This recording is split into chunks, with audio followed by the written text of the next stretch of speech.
सगळेजण छत्रपती शिवाजी महाराज की जय। जय भवानी, जय शिवाजी, जय भवानी, जय शिवाजी।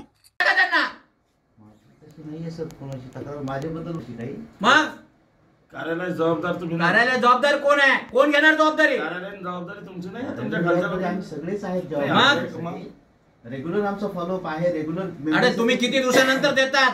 मला माहिती नाही का की किती दिवसानंतर तुमच्याकडे अपडेट झाल्यानंतर देतात तुम्ही? 60 दिवसाच्या पुढे येते अर्ज माझ्याकडे। हो रे, ऐकून घ्या ना जरा, 2 मिनिटं ऐकून द्या काय बोलताय इतके लोक जर जवळ येतात। म्हणजे एवढं सगळ्या पेपरवाले खोटे सगळे जण सांगताय।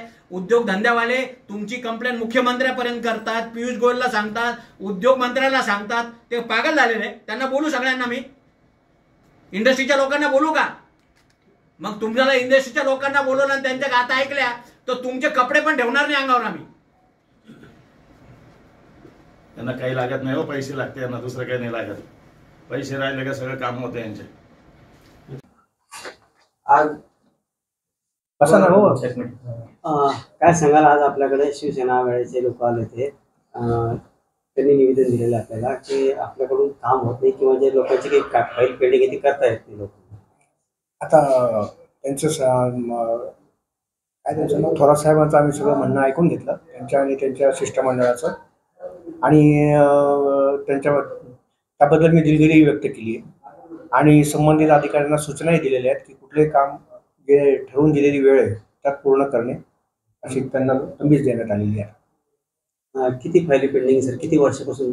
नाही वर्षापासून नाही, 120 दिवसाच्या वर एकही नाही आहे सर, एकही पेंडिंग नाही आहे। परंतु जे कामाचा ओघ पण भरपूर आहे, आपल्याकडे आवक जास्त आहे, तर 30 ते 60 दिवसापर्यंतची नवीन अर्ज करणारे येतात आणि ते जरा थोडंसं तिथं जरा फिगर जास्त दिसते आणि ती त्यांच्या मार्फत ते आता पटकन त्याची ते होऊन जाईल, ते निकाली काढण्यात येतील प्रकरणे। त्यांनी मोबदला देण्याचा सुद्धा प्रयत्न केलेला आहे। कसला मोबदला? नाही त्याची काही गरज नाही, ठीक आहे, ते त्यांच्या पद्धतीने जे करतील ते करतील। आम्ही आश्वासन दिले त्यांना की आमच्याकडून कुठलीही अर्ज प्रलंबित राहणार नाहीत आमच्याकडे आणि कुठल्याही उद्योजकाचं नुकसान होणार नाही याकडे आम्ही कटाक्षाने लक्ष देऊ।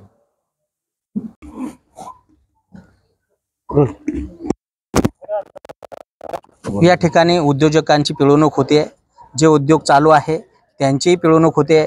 उद्योजकांना ब्लॅकमेल करण्याचा प्रयत्न काही अधिकारी करतात, त्यांच्या संगनमताने काही ब्लॅकमेलर करताय आणि काही लोकांनी या उद्योगधंद्यांपासून दूर पळत आहे आणि उद्योग या ठिकाणून स्थलांतरित करण्याचं काम काही लोक करताय। या ठिकाणी 700 कोटीच्या जे उद्योजक या ठिकाणी उद्योग घालण्यासाठी आलेले होते, त्यांनी कन्सेंट टू ऑपरेट कंट्रोल स्टॅब्लिशसाठी जे ॲप्लिकेशन केलेलं आहे त्या ॲप्लिकेशनमध्ये यांनी अद्यापही कोणतीही कारवाई केली नाही। यांना पैशाच्या भ्रष्टाचाराने बरबटलेले हे अधिकारी आहे, यांना सरळ करण्यासाठी आम्ही या ठिकाणी आलेलो आहोत।